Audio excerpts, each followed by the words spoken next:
Morning students. Chapter number 6 चल रहा था हमारा और चैप्टर नंबर 6 में कल हमने कैरेक्टरिस्टिक्स या विशेषताएं ऑफ बंगाल स्टाइल की देखी थी। आज हम बंगाल स्टाइल जो कि अपने आप में एक बहुत महत्वपूर्ण भूमिका निभाई है जिसने, उसके रिप्रेजेंटेटिव आर्टिस्ट के बारे में पढ़ेंगे। रिप्रेजेंटेटिव आर्टिस्ट में सबसे पहला नाम आता है नंदलाल बोस या बसु। इनका बदल बदल के नाम लिखा हुआ है, कहीं नंदलाल बोस लिखा है, कहीं नंदलाल बसु, तो आप कंफ्यूज मत होइएगा, है ना। दोनों नाम से इनको जानते थे। नंदलाल बोस का बॉर्न 3 सितंबर 1883 में हुआ था और ये बिहार के मुंगेर डिस्ट्रिक्ट में बॉर्न हुए थे। नंदलाल बसु के अवनींद्रनाथ टैगोर के स्टूडेंट थे और अवनींद्रनाथ टैगोर ने स्टार्टिंग की थी आर्ट की, बंगाली आर्ट की, जो जिन्हें की कला गुरु भी कहा जाता है, बंगाली आर्ट का। बंगाली आर्ट को स्टार्ट तो किया ही था, साथ ही में शांति निकेतन के वो प्रिंसिपल भी रहे थे अवनींद्रनाथ टैगोर, और वहीं पे शांति निकेतन में इन्होंने नंदलाल बसु ने स्टडी की थी अपनी, और वहीं से वो नए नए आर्ट के नए नए एक्सपेरिमेंट करते हुए आगे बढ़े थे। नंदलाल बसु बेसिकली पौराणिक स्टोरीज यानी पुराण से ली हुई स्टोरीज और रिलीजियस स्टोरीज, सोशल स्टोरीज और इसके अलावा कुछ इंडियन बेसिक पेंटिंग्स बनाया करते थे, जिसमें शिव पुराण, संथाल संथालिनी, सती, भीष्म प्रतिज्ञा, ये सब इनके इम्पॉर्टेंट पेंटिंग्स हैं, ये सारी इनकी। ऐसा कहा जाता है कि हमारे इंडियन ट्रेडिशन में अजंता की जो पेंटिंग्स है वो एक बहुत ज्यादा इम्पोर्टेंस रखती है, और अजंता की पेंटिंग्स की प्रतिलिपियां तैयार करना यानी उसकी कॉपी भी करना किसी बड़े सीनियर आर्टिस्ट के लिए काफी मुश्किल है। वो इतना ज्यादा टिपिकल वर्क वहां पे हुआ है। तो नंदलाल बसु ने उस टाइम पीरियड पे चैलेंज एक्सेप्ट किया और उन्होंने अजंता की पेंटिंग्स की कॉपीज रेडी की और वो काफी हद तक इसमें सक्सेस हो पाए थे।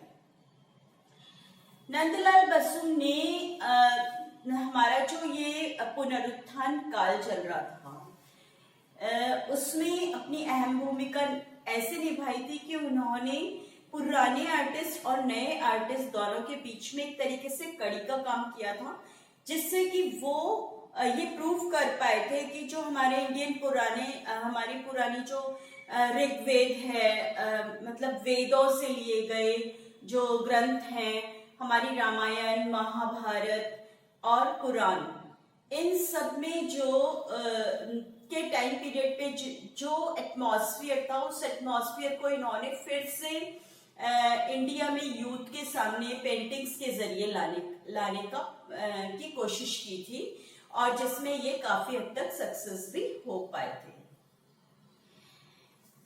इसके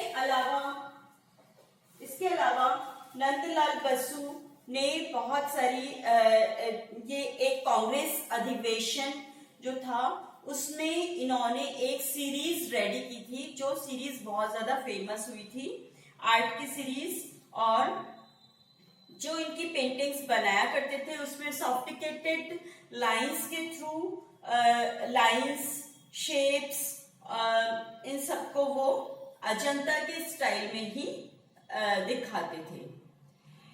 इनको एक टाइम पे शांति निकेतन में मास्टर मौसाई के नाम से भी जाना गया।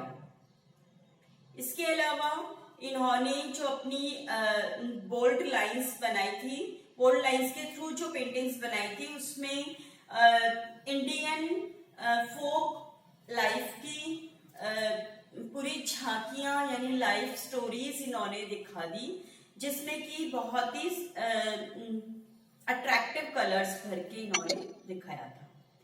इस तरीके से हम कह सकते हैं कि नंदलाल बसु ने अपना एक पुनरुत्थान काल में अपना एक बहुत बड़ा पार्टिसिपेशन दिया था और आनंदलाल बसु बंगाली आर्टिस्ट में से एक सीनियर आर्टिस्ट माने जा सकते हैं। कल हम असित कुमार हलदार के बारे में पढ़ेंगे। बच्चों इनसे रिगार्डिंग लॉन्ग क्वेश्चन तो आते ही आते हैं कि नंदलाल बसु के बारे में आप पूरा बताइए, या कुछ भी चेंज होके वर्ड्स चेंज होते हैं लेकिन पूछते नंदलाल बसु के बारे में।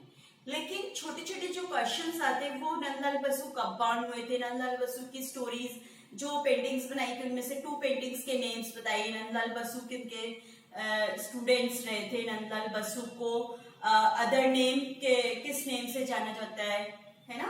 इन टाइप के क्वेश्चंस छोटे क्वेश्चंस में पूछे जाते हैं।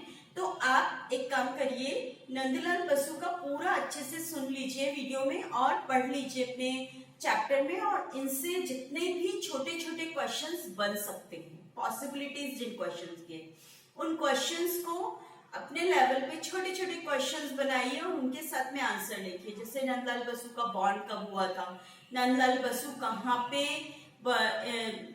इनका बर्थ प्लेस कौन सा है, नंदलाल बसु ने किस टाइप की पेंटिंग्स बनाई थी, इनकी पेंटिंग्स के टाइटल्स क्या क्या हैं, नंदलाल बसु ने कांग्रेस अधिवेशन में क्या क्या पार्टिसिपेशन किया था, नंदलाल बसु को अदर नेम किस नाम से जाना जाता है, उनका फेवरेट टॉपिक क्या था, इसके अलावा अजंता की पेंटिंग्स बनाने में किनका पार्टिसिपेशन था।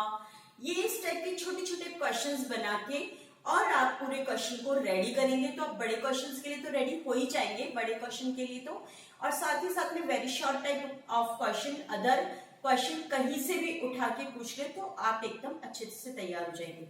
इसीलिए मैं एक एक टॉपिक पे वर्क कर रही हूँ ताकि आप बहुत ही डीपली उसको अच्छी तरीके से रेडी कर लें। आज के लिए इतना ही, कल मिलेंगे। थैंक्स।